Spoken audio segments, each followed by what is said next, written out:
Bom, a gente vai dar continuidade, então.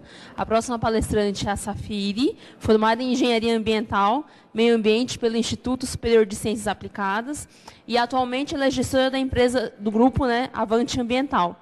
Ela tem experiências na área de engenharia ambiental em geral, averbação de reserva legal, plano de recuperação ambiental e estudos hidrológicos e hidráulicos.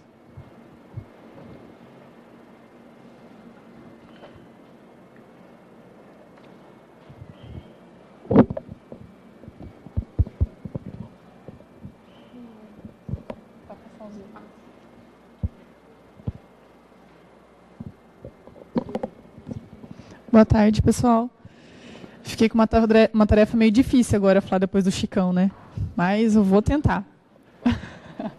Não é fácil, gente. Eu fui aluno do Chicão, eu sei como é que é. Falar depois dele é muito difícil. Mas eu vou tentar, tá? Bom, como já me apresentaram, meu nome é Safiri. Eu sou a gestora da Avante Ambiental. A Avante Ambiental é uma das empresas do Grupo Avante, né, aqui de Campinas.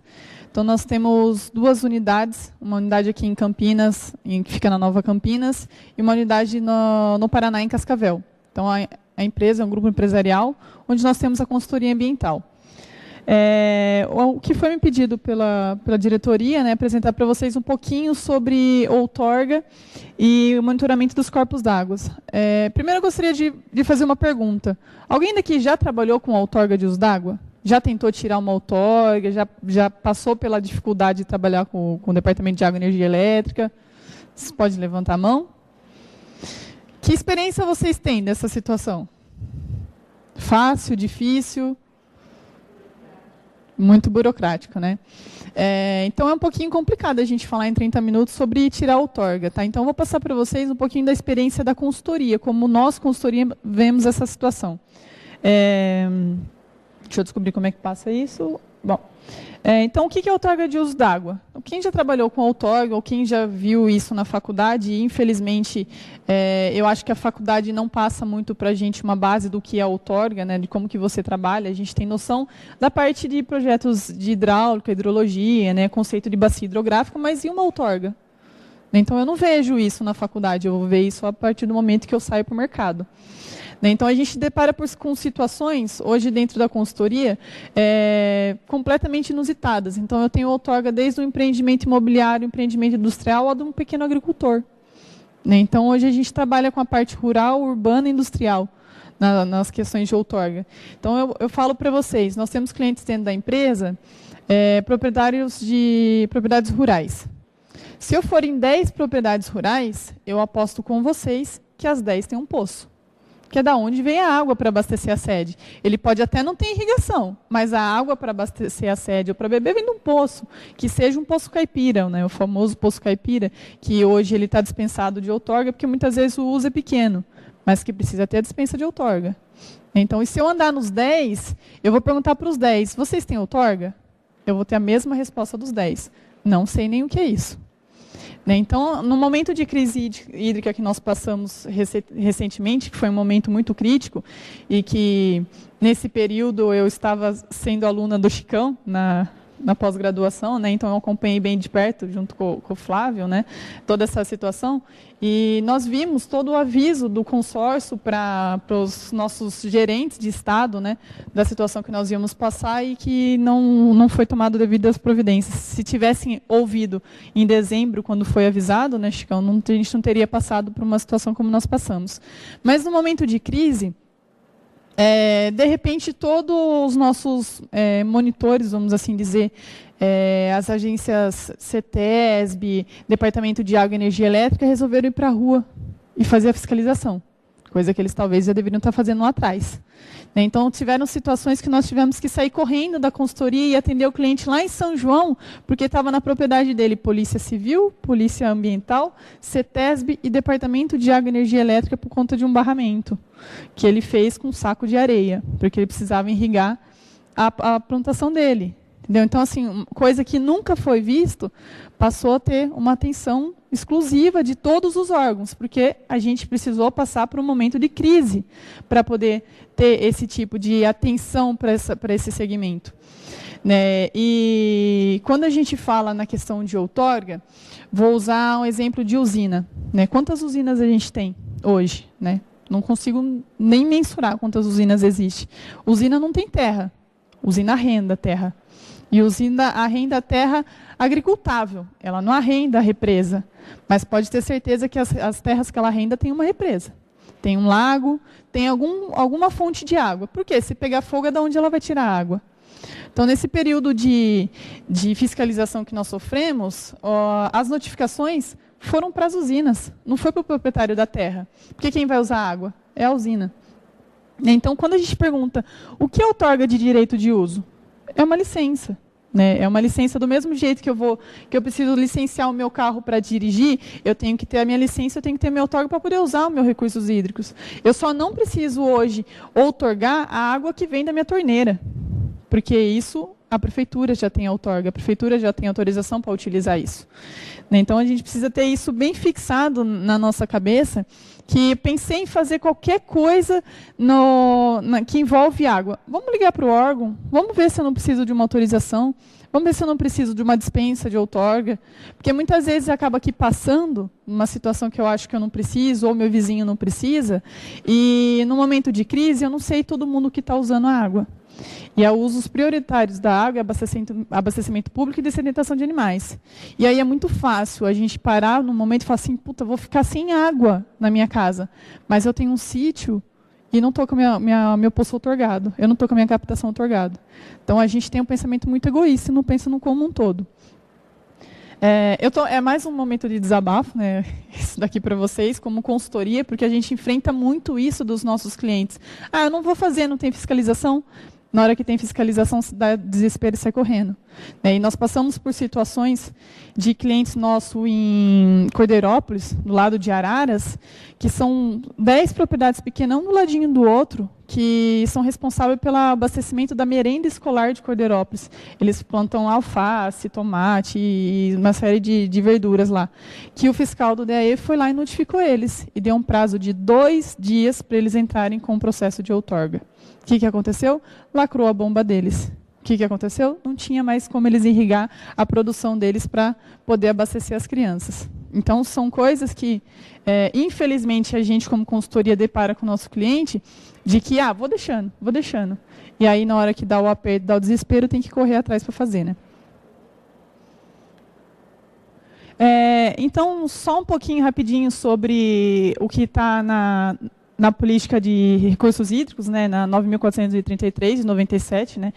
Então, nós temos como outorga várias situações, né? Então, não vou ler um por um para vocês, depois eu mando o material, mas, basicamente, captação de água subterrânea, captação de água superficial, barramentos, qualquer intervenção no curso d'água, como construção de pontes, e entre outras situações. Uma forma bem simples, que eu gravo e eu acho que serve bem legal. Qualquer utilização da água que não vem na torneira, tem que outorgar ou pedir a dispensa. Né? Então, vamos sempre gravar isso. Assim a gente não corre risco, meu cliente não corre risco. Na pior das hipóteses, o órgão vai falar para você, não precisa fazer isso.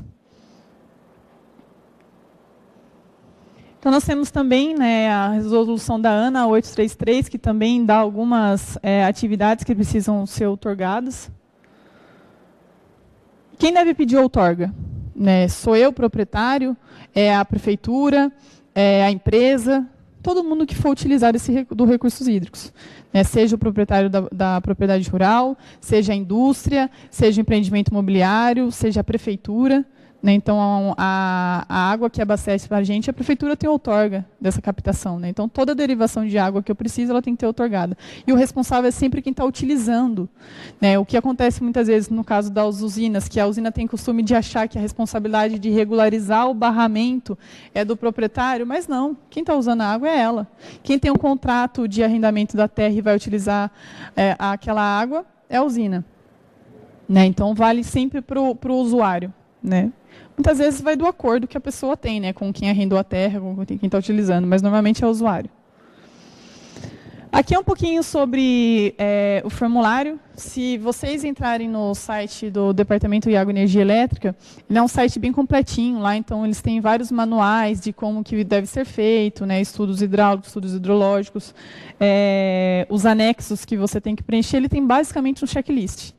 Então, se você chegar no órgão para protocolar um documento, você vai ter que apresentar um checklist que eles vão estar conferindo. Se tem, se não tem, se tem, se não tem. Se não tiver, você tem um prazo de 30 dias para apresentar os documentos que estão faltando, senão eles vão arquivar o processo. Né? O que acontece muito nesse momento de correria, quando a gente trabalha com prazos? Né? Acredito que todo mundo passou por uma faculdade de engenharia ou alguma coisa do tipo, sabe que um cálculo hidrológico e hidráulico eu não faço do dia para a noite. Né? Dependendo da situação, eu levo aí semanas. Né? Então, muitas vezes eu deparo com um cliente que tem um prazo de 1 semana para apresentar um processo inteiro de outorga. Eu não vou conseguir terminar em 1 semana todo um estudo hidrológico e hidráulico. Então, a gente corre com os anexos e tem mais 30 dias para apresentar o restante dos documentos. Então, aqui é só uma folhinha de rosto, né, de um dos anexos. Né? Então, você precisa colocar o empreendimento, qual que é a utilização, qual que é a vazão utilizada, tudo que você faz com aquele recursos hídricos. Né? Opa. E no final desse anexo, ainda tem um checklistzinho de documentos, porque além de você ter que apresentar documentos referentes à utilização da água, você tem como documentos pessoais, documentos da propriedades e também documentos da CETESB. Por mais que CETESB é um órgão, o DAE é outro órgão, quando eu trabalho com recursos hídricos, eu não tenho como falar que não estou tendo intervenção em APP. Então, a água está, consequentemente, beirando a mata da APP. Então, eu preciso também ter um processo dentro da CETESB de intervenção de APP, com exceção, muitas vezes, dos poços. Né? Então, o poço, se ele não estiver na APP, não vai envolver a CETESB. Mas todo o resto que influenciar em captação de águas superficiais, né? Então, a gente precisa também trabalhar com o processo na CETESB e os dois órgãos não se conversam. Né? Então, são processos separados que eu tenho que tentar caminhar com eles juntos, mas que muitas vezes não saem as autorizações juntas. Então, aconteceu já de situações com a gente que saiu a autorização da CETESB e meu processo está no DAE até hoje. Né? Então, é coisa que demora. E, infelizmente, os nossos órgãos ambientais não têm braço para atender toda a demanda que eles têm. Né? Então, a gente se depara com situações de ter o DAE em várias cidades, Piracicaba mesmo. Né? Se vocês ligarem lá e pedir para falar com o técnico, vocês podem chorar, implorar, vocês não vão falar. Eles não vão atender, eles vão pedir para vocês mandarem por e-mail a demanda deles, daqui 2, 3, 1 mês eles respondem. Né? Em compensação, se vocês ligarem, aí é mais uma dica, se vocês ligarem em Ribeirão Preto, eles atendem vocês na mesma hora e são super solícitos. Né? Então, toda dúvida que eu tento em Ribeirão Preto. Mesmo que seja daqui de Piracicaba. Porque, infelizmente, como consultoria, meu cliente tem pressa. Né? Então, eu não posso ficar só dependendo do tempo do técnico analisar e responder a minha pergunta.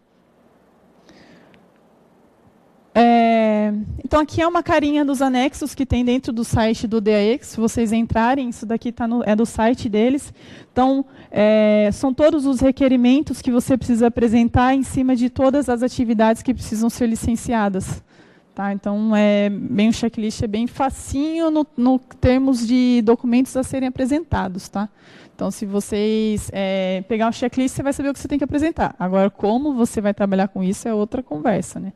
Você tem que ter um pouquinho de estudo e carinho naquilo que você está apresentando, porque muitas vezes o seu cliente está dependendo daquilo. Né? Então, qualquer cálculo errado que você fizer no seu processo de vazão, ou no seu projeto hidráulico e hidrológico, vai influenciar diretamente na obra do seu cliente.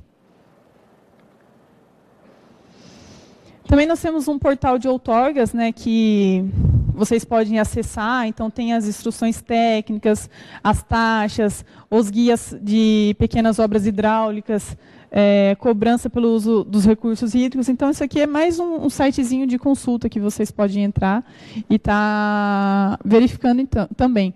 Ou seja, tudo que nós fazemos hoje para a parte de meio ambiente, de uma forma geral, a gente encontra informação na internet. É claro que a internet não vai ensinar a gente a fazer. Né? Então, do mesmo jeito que a faculdade também não ensinou. Então, a gente vai ter que sentar, pegar, quebrar a cabeça, contar com a ajuda de alguns professores, né, que eu falo hoje, eu como consultoria, eu tenho excelentes professores que me deram toda a base na faculdade, a base na pós-graduação, e na hora que eu tenho uma dúvida, eu sei para quem eu peço socorro. Né? Então, um conselho que eu posso dar, mantenha o relacionamento com seus professores. porque na hora do aperto ele vai ser sua consultoria de graça.